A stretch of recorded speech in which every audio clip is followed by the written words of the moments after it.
Bonjour, je voulais faire aussi une petite vidéo aujourd'hui pour expliquer rapidement, brièvement, euh, pourquoi le patriotisme de gauche est une escroquerie, pourquoi la gauche ne peut pas être patriote dans le sens d'aimer la patrie, d'aimer la France charnelle. Eh bien c'est très simple. La gauche, les gauchistes, c'est-à-dire les révolutionnaires et les républicains, les purs et les durs, les vrais, ne peuvent pas aimer la France, tout simplement parce que ce sont des universalistes républicains, autrement dit internationalistes, ou autrement dit, et qui est plus de nos jours employé, le terme mondialiste. Voilà. Les républicains sont des mondialistes, et donc quand on est internationaliste, on ne peut pas être nationaliste, hein. Quand on est mondialiste, on ne peut pas être pour la patrie française, hein. Donc voilà, c'est vraiment une escroquerie. Ces gens n'aiment pas la France, ces gens veulent établir un gouvernement mondial, international, et donc voilà, ce sont des gens qui ne peuvent pas être amoureux de la France, de la patrie française, même s'ils se revendiquent patriotes. Ce sont d'ailleurs le terme patriote a vraiment été utilisé, a commencé à être réutilisé par eux depuis la Révolution, qui se faisait appeler les patriotes, mais ça n'a pas du tout le sens qu'on veut lui donner aujourd'hui, dans le sens d'aimer sa patrie, d'aimer la France, hein, charnelle. Voilà, ça n'a pas du tout le même sens, hein, dans la bouche d'un révolutionnaire, dans la bouche d'un gauchiste, patriote. Ça veut dire juste révolutionnaire, hein. Ça veut dire révolutionnaire, progressiste, mais absolument pas amoureux de la France. Non, non. Les communards étaient plus sincères, plus francs, et eux, certains se revendiquaient en précisant qu'ils étaient des patriotes universels. Voilà, des patriotes universels. Voilà. Donc si ces gens sont patriotes, c'est à ce sens-là, hein. Patriote de l'humanité ou d'universel, mais pas patriote français, pas patriote de la France. Voilà. Et pourtant, ils jouent avec ça, hein, bien sûr, pour gagner les élections, etc. Ils jouent avec ça. Ils se font moins ouvertement patriotes de l'humanité, de la planète, que patriotes français, hein. Alors, et ça date depuis toujours, hein. Déjà sous la Révolution, avec la fameuse phrase de je ne sais plus quel député révolutionnaire, avec la phrase de la patrie en danger. La patrie en danger. Quand les armées austro-prussiennes étaient rentrées en France, ils ont pris l'étendard des patriotes, hein. Ils ont caché leur masque de mondialistes cosmopolites. Enfin, ils ont caché leur visage de cosmopolites et de mondialistes sous le masque du patriote, hein. Ils ont pris le masque du patriote et ils ont joué aux défenseurs de la patrie, etc. Mais c'est faux. C'est absolument faux. Si ces gens ont pris les armes, ce n'était pas pour ça, hein. Ce n'était pas pour défendre la France, c'était pour défendre la République, hein. Ces gens ont pris la France, ces gens ont pris les armes contre les Austro-Prussiens, contre la coalition européenne. Ils ont pris les armes, pas pour défendre la France telle qu'elle est, mais pour défendre le régime républicain, la révolution qu'ils étaient en train de réussir en France. C'est ça, hein. Ce sont les valeurs républicaines qu'ils défendaient à ce moment-là, et pas les valeurs françaises qui sont basées sur la chrétienté, le catholicisme, la royauté, les coutumes françaises, etc. Non, ils ne défendaient pas ça. Eux, ces gens, ils défendaient leur petite place dans l'Assemblée nationale qu'ils venaient s'auto-ériger à l'intérieur de l'Assemblée. Et ils défendaient cette place, et par là même, ils défendaient les valeurs républicaines, qui sont les valeurs mondialistes. Voilà. Mais en aucun cas, ils ont pris les armes pour défendre la France telle qu'elle est.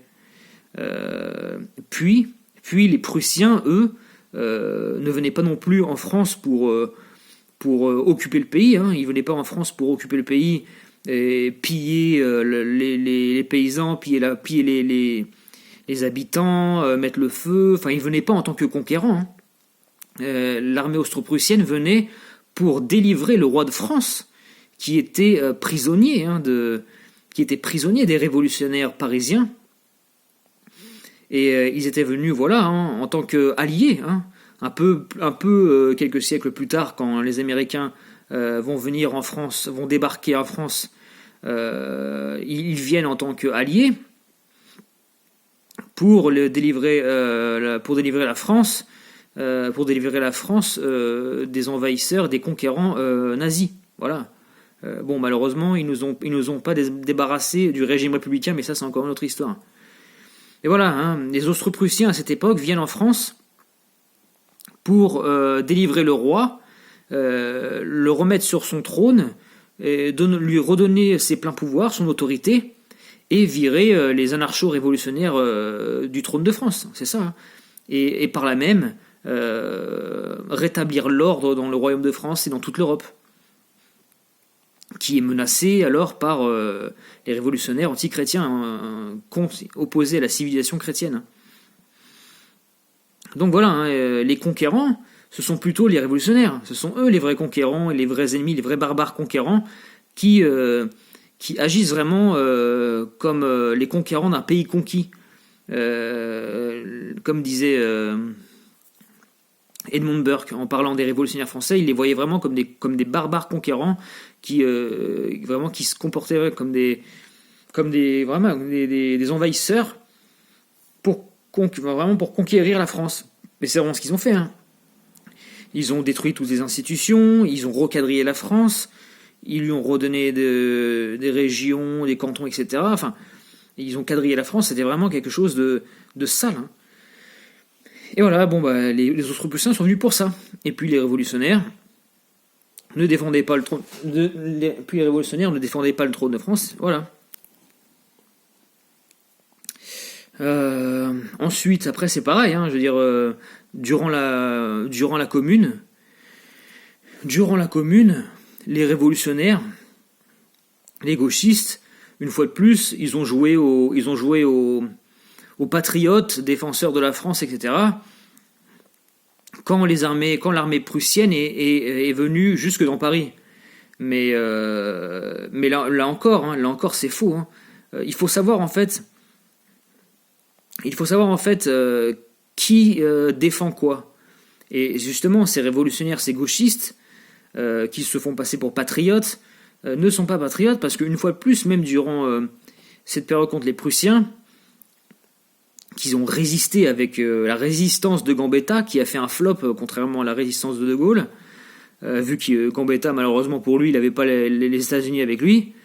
Mais, une fois de plus, ces gens ont résisté, ces gauchistes de 1871, ces gambettistes, ont résisté face à l'envahisseur prussien. Cette fois, les envahisseurs prussiens, ils venaient vraiment en tant que conquérants, c'est vrai, mais une fois de plus, ces résistants gauchistes défendaient non pas les valeurs françaises, mais les valeurs républicaines, une fois de plus. L'anticléricalisme, l'anticatholicisme, l'anti-royauté, l'anti-tradition française, l'antinationalisme et l'internationalisme, une fois de plus. L'internationalisme, le cosmopolitisme, l'universalité humaine, la fraternité universelle, etc., mais aucunement la fraternité entre Français. Donc c'est une fois de plus une escroquerie. Plus tard, c'est pareil. Plus tard, pendant la Première Guerre mondiale, c'est pareil. Clémenceau, il ne se bat pas contre les Allemands. Il ne se bat pas contre les Allemands pour défendre la France, mais pour une fois de plus défendre le régime républicain qui s'est implanté en France, que eux les révolutionnaires ont implanté en France, comme une sorte de parasite accroché sur le dos de la France. Voilà, et Clémenceau n'est pas du tout un patriote, on fait de lui un grand héros français, etc. C'est un ennemi de la France, cet homme-là. C'est un gauchiste, mondialiste, bien sûr, qui ne combat pas pour le roi de France, qui ne combat pas pour la chrétienté, un ennemi vraiment de Jésus, un ennemi du Christ, un ennemi des valeurs françaises, et un farouche partisan des idées révolutionnaires, progressistes, libérales, libertaires, etc. Donc cet homme n'a pas combattu contre les Allemands pour les bonnes raisons. Pareil à la Seconde Guerre mondiale. Avec la nouvelle escroquerie, une nouvelle fois la résistance, la pseudo-résistance entre guillemets, parce que c'est beaucoup plus compliqué que ça, je ne vais pas en parler ici, mais c'est pareil, la résistance de Gaulle et de Moulin, etc. Ces gens, c'est pareil, ils n'ont pas résisté pour défendre une fois de plus les valeurs françaises, pour défendre la civilisation chrétienne, pour défendre la royauté française et toutes les coutumes de France. Une fois de plus, ces gens une fois de plus, combattaient et résistaient pour les valeurs républicaines, une fois de plus, les valeurs anarcho-révolutionnaires de la République, mondialisme, libertarisme, pour ce mondialisme, une fois de plus. Jean Moulin, c'est pareil. Ce n'est pas du tout un patriote français, c'est un ennemi de la France qui se battait pour le mondialisme, une fois de plus. De toute façon, comme disait le maréchal Pétain à ces moments-là, tout ce qui est internationaliste, tout ce qui est international est néfaste, et tout ce qui est national est bénéfique. C'est exactement ça.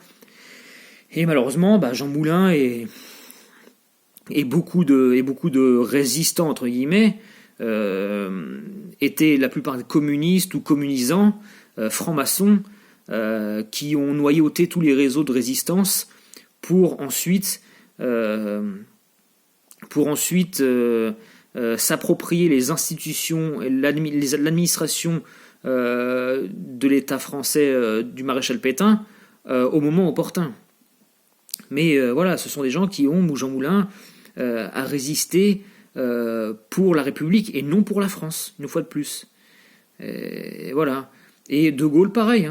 De Gaulle qui a rétabli la franc-maçonnerie, qui a rétabli le régime républicain en France, de fait, a combattu contre la France et a participé à cet internationalisme, à ce communisme, à ce mondialisme. De fait, il a fait pareil que ces gens-là. Au lieu de laisser prolonger l'État français du maréchal Pétain, qui était en fait une république expurgée de tous ces germes révolutionnaires, faire une espèce de république chrétienne, à défaut de pouvoir faire une restauration. Donc c'était quelque chose de pas mal dans le fond. C'est quelque chose de très bien même dans le fond. Mais non, De Gaulle est arrivé et il a dit c'était terminé, voilà. Et puis il a rétabli un régime républicain maçonnique, avec la laïcité qui est en fait un anticatholicisme à peine déguisé, et on était reparti avec les mêmes crapules de la Troisième République, voilà. Mais bon, c'était, quoi qu'il en soit, ces résistants-là, ces grands résistants-là, entre guillemets, ne défendaient pas la France une fois de plus. Et puis voilà, je veux dire, c'est pareil encore aujourd'hui. Pendant la guerre d'Algérie, c'était pareil. Ils prenaient la défense constamment. Ils attaquaient constamment l'armée. Pendant l'affaire Dreyfus, c'est pareil. Ils condamnaient l'armée française tout le temps. Pendant la guerre d'Indochine, pareil. Voilà. Et quand c'est bénéfique pour eux, ils reprennent leur masque de patriotes, ils jouent aux patriotes, et quand c'est fini, ils le déposent. Et puis on voit là leur vrai visage de cosmopolite, universaliste, mondialiste, etc. Donc le patriotisme de gauche n'existe pas. C'est une fake news, c'est un mensonge historique, car ces gens, s'ils sont patriotes, dans ce cas-là, ce sont des patriotes de l'humanité. Ce sont dans ce cas-là des patriotes de l'humanité, mais en aucun cas des patriotes français. Voilà, ce ne sont pas des vrais patriotes, ce ne sont pas des amoureux de la France, et ne comptez pas sur eux pour défendre la France, pour défendre la vraie France. Et si un jour, une fois de plus, éclate un conflit majeur, Ne vous faites plus avoir par cette escroquerie du patriotisme de gauche qui va vous dire encore une fois, oui, il va falloir sauver le machin, etc., sauver la France, défendre la France, etc. Eux, leur truc, c'est défendre la République et ses valeurs anti-françaises et ses valeurs républicaines qui sont des valeurs foncièrement et fondamentalement anti-françaises. Voilà. Donc ne vous faites plus avoir par cette escroquerie du patriotisme de gauche qui est un mensonge.